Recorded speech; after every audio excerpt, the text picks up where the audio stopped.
Bonjour tout le monde, j'espère que vous allez bien. Aujourd'hui, on va aborder un sujet vraiment intéressant. Donc, on va parler du fartlek. Donc, souvent en course à pied, on va entendre toutes sortes de trucs, des splits, des fractionnés, des entraînements continus, puis le fartlek. Donc, je veux aborder aujourd'hui avec vous ce sujet-là, qui est à mon avis une des courses préférées de beaucoup de gens. Puis ceux qui ne connaissent pas encore le fartlek, vous allez sûrement vous dire Ah, mais j'en fais déjà, je ne savais pas, mais je le faisais. Ou vous allez vous dire Eh boy, j'avais jamais fait ça, mais clairement que je vais m'y mettre. Donc, en course à pied, dans le fond, premièrement, un peu d'histoire. Donc, le fartlek, c'est un terme suédois qui veut dire jeu de vitesse ou bien vous allez entendre parfois jeu de course. Donc, on dit que le fart veut dire, dans le fond, vitesse et leg veut dire jeu. Donc, fartlek, jeu de vitesse. Donc, le concept du fartlek, il y a trois types de fartlek. Aujourd'hui, on va aborder seulement le premier. Donc, le plus commun et le plus connu. Donc, le concept du fartlek, c'est un peu de faire ce que vous avez envie au moment que vous en avez envie. Donc, le concept, c'est de, exemple, vous allez courir en ville et puis là, vous allez dire, OK, pour toute la rue, je vais faire d'un poteau à l'autre, je fais un sprint. Ensuite de ça, je vais marcher. D'un poteau à l'autre, je fais un sprint. Ensuite, je vais marcher. Là, vous continuez votre jogging léger, vous tombez dans une rue avec une pente, puis là, vous pouvez vous dire, OK, je vais monter la rue, dans le fond, je vais monter la pente jusqu'en haut, au maximum, je vais revenir, je vais redescendre, je vais faire ça deux, trois fois.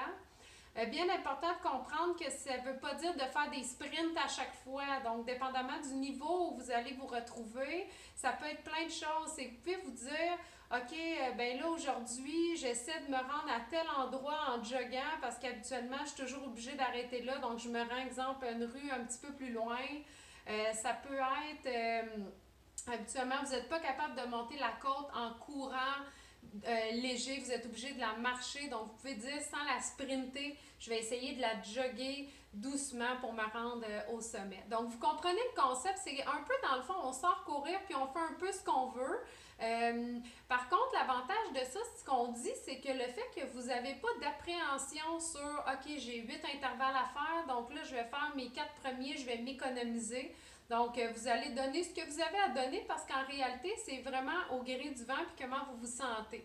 Donc, c'est vraiment intéressant. Puis, ça a été prouvé aussi là, que souvent, il va y avoir des plus grandes performances qui vont ressortir de ce type d'entraînement-là parce que justement, vous n'avez comme pas d'obligation. Donc, on dirait que vous vous sentez plus libre et plus là, léger de faire ce que vous avez envie. Fait que c'est un entraînement qui est vraiment intéressant. Donc, quand on dit, exemple, de sortir faire un fartlek de 45 minutes, on va dire que c'est vraiment important de faire un échauffement de 15 à 20 minutes. Donc, soit une marche ou un jog, dépendamment du niveau dans lequel vous vous situez.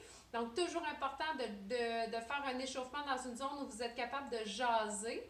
Puis ensuite de ça, dans le fond, vous allez partir le reste de votre entraînement là, en fartlek. Donc, vous allez faire un peu ce qui vous convient. Puis, ce qui peut être intéressant aussi quand on va être, exemple, on va courir en couple ou à deux, ben c'est de se donner des challenges. Donc, chacun notre tour, on va choisir, OK, on sprint jusque-là, on fait telle chose. Donc, ça devient intéressant là, de se donner des petits challenges.